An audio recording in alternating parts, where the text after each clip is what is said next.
사도들이 예수께 모여 자기들이 행한 것과 가르친 것을 낱낱이 고하니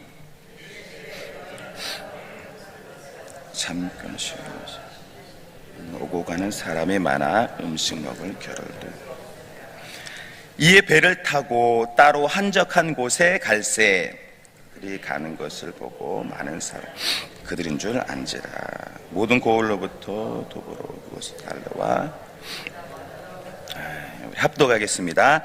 예수께서 나오사 큰 무리를 보시고 그 목자 없는 양 같음으로 인하여 불쌍히 여기사 이에 여러 가지로 가르치시더라. 아멘. 사람은 누구나 쉬기를 원해합니다. 요즘 그 힐링이라는 단어, 또 워라벨이라는 단어 등은 어떤 공통점이 있습니까? 다 쉼에 대해서 이야기한다라는 것입니다. 인간에게는 반드시 쉼이 필요합니다. 우리 하나님께서도 천지를 창조하실 때에 일만 하신 것이 아니라 쉼을 이제 더하셨죠. 일곱째가 되는 날 모든 일을 마치시고 안식하셨다, 쉬셨다라고 말씀을 했습니다. 그러니까 창조 사역 안에는 쉼이 없는 것이 아니라 쉼이 더하여져 있는 것입니다. 그래서 이후에 구약 성경을 보게 되면 어떤 날들이 있습니까? 하나님께서 안식일을 명령하셨고요. 또 거기에다가 안식년을 말씀하셨고요. 또 그것도 모자라서 희년까지 그렇게 제정을 하셨습니다. 모두 다 인간의 쉼, 휴식, 자유, 해방 등등을 선포하고 선포하라, 지켜라 라고 그렇게 말씀하셨던 것입니다. 오늘을 사는 우리 그리스도인들에게도 쉼은 반드시 필요합니다. 우리도 육을 가지고 있는 영적인 존재이기 때문입니다. 그럼 어떻게 쉼을 가져야 할까요? 또 성경적 쉼의 의미는 무엇일까요? 오늘 본문의 말씀을 보게 되시면 우리 예수님께서 제자들에게 쉼을 말씀하는 구절입니다. 우리 오늘 본문의 31절의 말씀, 우리 31절 함께 읽겠습니다. 이르시되 너희는 따로 한적한 곳에 가서 잠깐 음식도 없음이라. 아멘.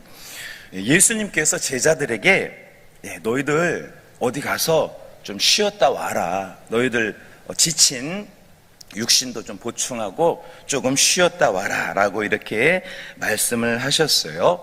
이제 제자들이 며칠 동안 혹은 몇 달 동안 전도 복음 사역을 이제 했었습니다. 어디로 가는지도 모르고 이 마을 저 마을 다니면서 치유 사역과 또 축기 사역과 기적과 이적 또 여러 복음 전파에 노력을 했었습니다. 앞서 13절의 말씀을 통해서 그들의 전도 사역에 얼마나 많은 기적과 능력이 드러났었는가를 말씀해 주고 있습니다. 자, 이때 바로 예수님께서는 돌아온 제자들을 향해서 너희들 이제는 좀 잠깐 쉬어라, 좀 쉬었다 와라 라고 그렇게 말씀해 준 것입니다. 사람에게는 그 리듬, 이게 생체 리듬이라는 것이 있죠. 그래서 내가 무조건 이렇게 노력한다라고 해서 되는 것이 아니라 때때로 이렇게 쉬어주고 또 자기 감정도 이렇게 골라보고 또 자기만의 시간과 휴식이 필요하다라는 것을 보게 됩니다. 이 사람의 그 구조가 그런 것이죠. 그래서 오늘 예수님께서도 복음을 한참 전하고 온 제자들을 향해서 너희들 애썼으니까 잠깐 쉬었다 와라, 우리 쉬었다 오자 라고 그렇게 12 제자들에게 말씀을 해 주셨습니다. 현대인들에게 가장 큰 관심사가 무엇입니까? 바로 그들도 쉼에 있습니다. 이제 일주일 가운데 이틀을 어떻게 쉴까? 어떻게 보면 그 이틀을 어떻게 보낼까라는 목적을 가지고 그렇게 열심히 산다라고도 말할 수가 있을 것이에요. 좋은 집, 또 좋은 차, 또 좋은 노년을 꿈꾸고 그렇게 하루를 또 일주일을 또 인내하고 버티며 산다라고 말할 수 있습니다. 그러나 그런 삶에는 잠깐의 유익은 있지만 진정한 안식, 쉼은 없습니다. 진정한 쉼은 오직 예수님께서 주는 것이기 때문입니다. 우리 마태복음 11장 28절, 우리가 너무나 잘 아는 말씀인데요, 우리 함께 읽겠습니다. 수고하고 무거운 짐진 자들아 다 내게로 오라. 내가 너희를 쉬게 하리라. 여기서 쉼은 정신적, 또 육체적, 또 영적인 쉼을 말합니다. 그러니까 오히려 예수님께 와서 멍에를 맬 때 우리 마음이, 또 우리 육체가, 또 우리 영혼이 쉼을 누리게 된다라는 것입니다. 그래서 오늘 저와 여러분들이 피곤하신데도 왜 이렇게 새벽을 깨우십니까? 바로 예수님께서 우리에게 참 안식을 주실 것이라는 그 믿음이 있기 때문인 줄로 믿습니다. 때로는 예수님을 믿기 때문에 남들이 가지 않는 험한 길을 갈 때도 있고, 또 어려운 일을 또 경험할 때도 있고, 또 힘든 일을 경험할 수도 있습니다. 육체적으로 남들보다 더 피곤할 때도 있습니다. 그러나 우리에게 믿음은 무엇입니까? 바로 이 여러 환경, 또 조건, 과정들을 통해서 예수님께서 평강과 기쁨과 또 안식을 주시라라는 그 믿음이 있다라는 것입니다. 그래서 저와 여러분들은 끊임없이 또 애쓰고 수고하고 주님께로 나아가고 계신 줄로 믿습니다. 오늘 예수님께서 수고하고 애쓴 제자들에게 두 가지의 말씀을 이제 주시게 되는데요. 어떤 말씀일까요? 먼저 본문에서 예수님은 한적한 곳에 가서 쉬어라 라고 쉼에 대해서 말씀해 주셨습니다. 왜 한적한 곳일까요? 보통 당시에 한적한 곳은 광야를 뜻했다라고 합니다. 사람이 없고 또 조용한 곳, 때로는 자신을 돌아보고 기도할 수 있는 광야를 그 당시에는 한적한 곳이다라고 지칭했다라고 합니다. 요즘 현대인들은 쉬기 위해서 어디를 갑니까? 대부분 이제 영화관 혹은 사람이 많은 그런 축제, 도시 뭐 이런 곳들 아니겠습니까? 엊그제 제가 이제 휴가를 마치고 밤늦게 집으로 오는데 고양시 체육관에 어떤 행사가 있었는지 수많은 사람들이 몰려가는 것을 봤습니다. 오랜만에 정말 많은 사람들을 이렇게 지나가면서 보게 되었는데요. 잠깐 보면서 저 사람들 한 무리만 우리 교회에 와도 참 좋겠다, 청년부가 칭찬받겠다, 이런 생각을 잠깐 운전하면서 하게 됐습니다. 그럼 그들이 왜 그곳으로 그렇게 모였을까요? 나름 그곳에서 이제 스트레스를 풀고 쉼을 얻기 위한 것입니다. 물론 우리들도 때로는 뭐 그런 콘서트장도 좋고 카페도 좋고 또 나의 성향에 맞춰서 쉼을 누릴 수가 있습니다. 그런데 오늘 말씀에 우리 예수님께서는 한적한 곳에 가서 쉬어라 라고 이렇게 말씀을 이제 했어요. 그러니까 사람이 너무 많지 않고 또 너무 분주하지 않은 곳, 때로는 이렇게 쉼을 가지면서 기도할 수 있는 곳, 바로 광야를 말씀하셨던 것입니다. 여러분, 광야라는 단어의 의미가 어떤 뜻이 있을까요? 바로 말씀이 들리는 곳, 또 말씀이 살아 역사하는 곳, 말씀을 만나는 곳이라는 뜻을 가지고 있습니다. 광야에 있으면서 하나님의 백성이 무슨 생각을 할까요? 내가 누구인가? 또 나는 어디로 가는가? 또 내가 어떻게 살고 있는가? 또 자기 믿음을 한번 그렇게 돌아보는 것이 아니겠습니까? 또 광야에 뭐가 있습니까? 바로 하나님의 손길, 또 하나님의 자비하심, 하나님의 역사하심을 바로 침묵 가운데 한적한 광야에서 경험하는 것입니다. 화려한 네온 사인에서 모든 것이 갖춰진 그런 현대적인 화려한 장소가 아닌 홀로 조용한 한적한 광야에서 우리 믿음의 성도들은 오히려 하나님의 음성과 사랑을 듣고 경험하게 되는 것입니다. 우리 예수님께서도 사단에게 시험을 받을 때에 어디에 계셨습니까? 광야에 계셨습니다. 오히려 광야에서 하나님의 말씀을 경험하고 승리하고 확신하셨습니다. 그래서 광야가 축복의 길이 되어졌습니다.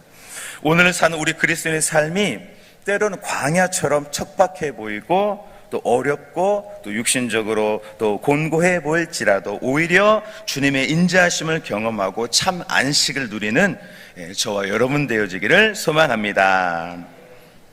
또한 오늘 예수님께서 어떻게 쉬라고 말씀을 하셨습니까? 잠깐 쉬어라 라고 이렇게 말씀을 해 주셨습니다. 여기서 잠깐 쉬라는 단어는 지친 심신을 보충하고 다시 일어나서 전진해라, 완전히 쉬지는 말라라는 그런 의미이죠. 지금 제자들은 복음을 여러 지역 전파하느니라고 사실 엄청 피곤한 상태였으리라고 보입니다. 그런데 그것은 예수님도 마찬가지셨을 거예요. 제자들이 복음을 전하는 동안 예수님도 분명히 바쁘게 복음을 드러내셨을 겁니다. 여러 위협과 공고 속에서도 복음 증거를 하셨을 거예요. 그래서 오늘 본문에 보면 수많은 사람들이 제자들과 주님 곁에서 함께 있었다라고 그렇게 기록하고 있습니다. 그래서 오늘 예수님은 제자들에게 너희들 잠깐 쉬어라 라고 말씀을 하셨습니다. 왜냐하면 아직도 복음 증거가 또 주님의 능력이 치유 사역이 곳곳에 필요했기 때문입니다. 우리가 사는 세상도 그렇습니다. 눈에 보이지 않지만 너무나 많은 사람들이 또 곤고와 환난과 여러 문제 속에 있습니다. 세상은 편안하고 화려해 보이지만 우리는 어느 때보다 암흑과 같은 세대를 보내고 있습니다. 수많은 리서치 조사에서 대한민국이 얼마나 또 암울하고 힘겨운지를 보여주고 있습니다. 그렇다면 생명은 빛은 어디에 있습니까? 바로 예수님께 있습니다. 십자가 보혈 공로에 있습니다. 아버지께 있습니다. 바로 우리들이 여전히 다양한 모습으로 기도하고 예배하고 섬길 때에 그 복음이 환하게 드러나게 될 줄로 믿습니다. 오늘 제자들이 이제 완전히 쉬게 되면 어떻게 했습니까? 아직 복음은 예루살렘뿐만 아니라 또 도시 곳곳 세계로 뻗어나가지 않았겠습니까? 결코 이스라엘 한 국가만을 위한 복음이 아니라 이 복음은 세계로, 유럽으로, 아시아로 계속해서 뻗어나가야 하는 살아있는 복음이었습니다. 그래서 제자들은 완전히 쉬는 것이 아니라 전도의 사명을 계속해서 감당해야 됐다라는 것입니다. 그래서 이 전도의 사명이 오늘 사는 우리 그리스도인들에게 얼마나 귀하고 중요한지 모릅니다. 왜 하나님께서 이스라엘을 복주셨습니까? 왜 그들을 구약성경에서 장자라고 아끼시고 표현하셨습니까? 결국 그들 한 국가만을 위한 복음이 아니라 세계로 뻗어나가기 위한 하나님의 계획과 뜻이 있었기 때문입니다. 복음을 증거하고 또 나누고 선포하고 또 제사장 나라로 삼는 것이 하나님 아버지의 본 뜻이었다라는 것입니다. 오늘을 사는 우리들도 그렇습니다. 베드로전서 2장 9절에 너희는 택하신 족속이요 또 왕같은 제사장들이요라고 했지요. 왜 하나님께서 예수님을 믿는 우리들에게 왕같은 제사장이다, 또 거룩한 나라다, 소유다 라고 말씀하셨습니까? 우리를 통한 하나님 나라의 확장을 기대하고 계시다라는 것입니다. 그래서 예수님께서도 오늘 제자들에게 쉼을 가지되 잠깐 쉬어라 여전히 일어나서 전진하라, 또 천성을 바라보고 노력하라 라고 제자들에게 잠깐 한적한 곳에서 쉬라고 말씀하셨던 것입니다. 우리 시편의 126편 6절의 말씀 우리 함께 읽겠습니다. 울며 씨를 뿌리러 나가는 자는 반드시 기쁨으로 그 곡식단을 가지고 돌아오리로다. 아멘. 우리 주님께서 애쓰고 또 복음을 위해 헌신하는 우리 모두에게 복을 더하여 주실 줄로 믿습니다. 오늘 본문에 수많은 사람들이 예수님께로 모여들었습니다. 제자들과 예수님께는 당장 휴식이 필요했지만 수많은 무리들은 여전히 예수님을 찾아왔습니다. 왜냐하면 예수님만이 진정한 쉼과 안식과 기쁨과 영생을 주시기 때문입니다.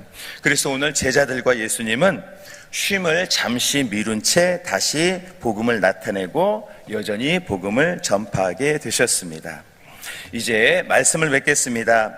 주님께서 우리에게 쉼을 주십니다. 그러나 진정한 쉼은 이 땅에 누릴 수가 없습니다. 우리는 천국을 바라보며 일하고 사는 것입니다. 어떠한 일입니까? 주님을 믿고 전하는 것입니다. 복음을 나타내는 것입니다. 또 기도와 헌신으로 예수 그리스도의 복음 전파에 노력하는 것입니다. 그럴 때 주님께서는 바로 저와 여러분들에게 하늘의 평강과 열매를 주는 것입니다.